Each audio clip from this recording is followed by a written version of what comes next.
Magandang araw mga ka-truth teller. Ang ibabahagi kong katotohanan ngayong araw na ito ay tungkol sa Kalingap Angels Batch 1. Ilalabas at ilalahad natin kung paano naging unfair para kay Eden si Kalingap. Hindi ba kayo nagtataka mga ka-truth teller kung bakit sa lahat ng batch 1 ay si Eden lang ang hindi pa napapabahayan?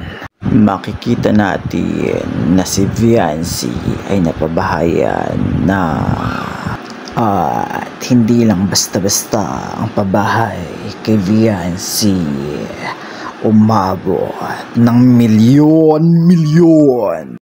Ganon na rin si Carla.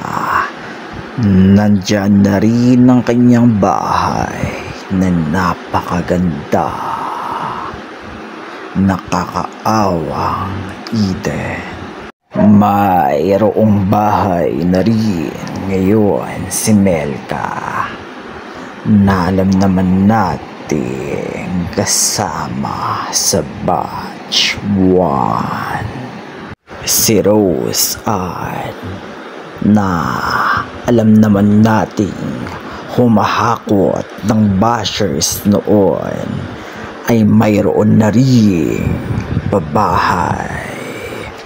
Hindi ba kayo nagtataka na hanggang ngayon ilang taon na si Eden sa Kalingap ay wala pa rin siyang babahay?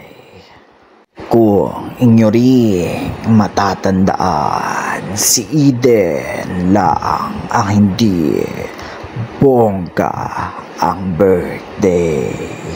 Hindi ginastosan ng malaki. Hindi katulad nila Carla, Rose Ann, Melka, Viancy at si Joy. Alam din natin na si Eden ay walang pinapatok na ka-love team. Hindi katulad nila Carla, Viancy, Joy, Rose Ann at Melka. Kaya walang masyadong kita o pera kay Eden.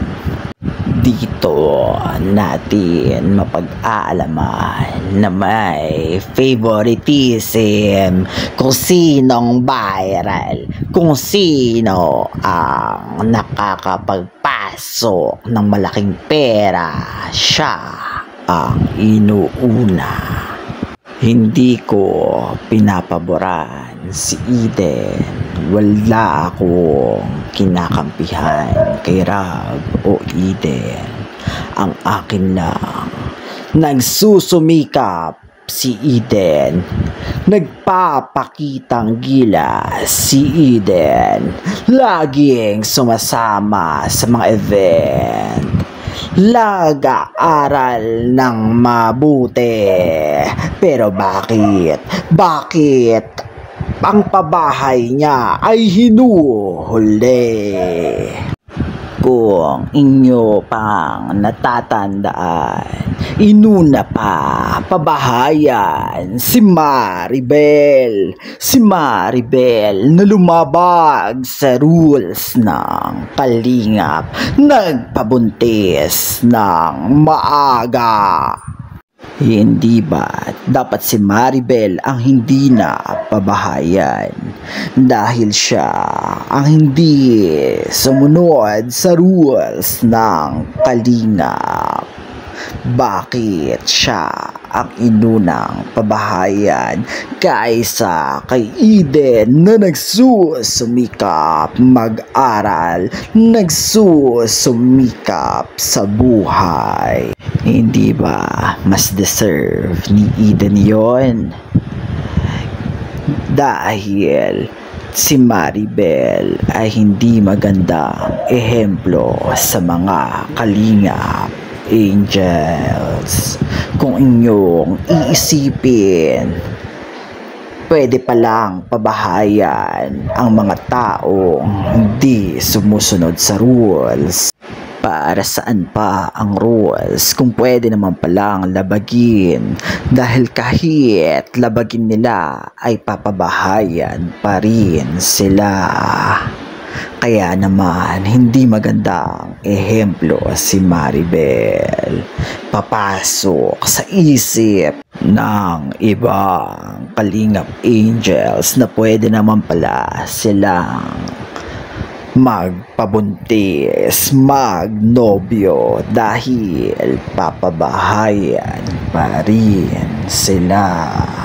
Hindi naisip ni Kalinga Prab na mali ang kanyang desisyon, mali ang kanyang ginawa.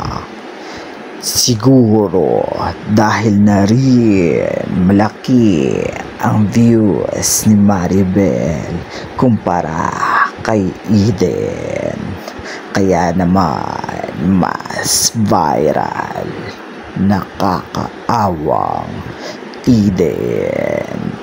Ngayon naman ay nag-uumpisa na siya sa pabahay kay Ingkit na alam din natin kasama sa batch 2. Hanggang ngayon wala pa ring pabahay. Hindi pa rin sinisimulan ang pabahay kay Eden. Maghihigit 2 taon na si Eden sa kalingap. Pero hanggang ngayon sa batch 1 siya pa rin ay napag-iiwanan. Sana namulat ko ang inyong mga kaisipan sa mga maling gawain ni Kalinga Prab. Kaya naman magkomento kayo kung meron pa kayong gustong malaman. At lahat ng yan ay ating ilalahad sa susunod ulit, mga ka-truth teller.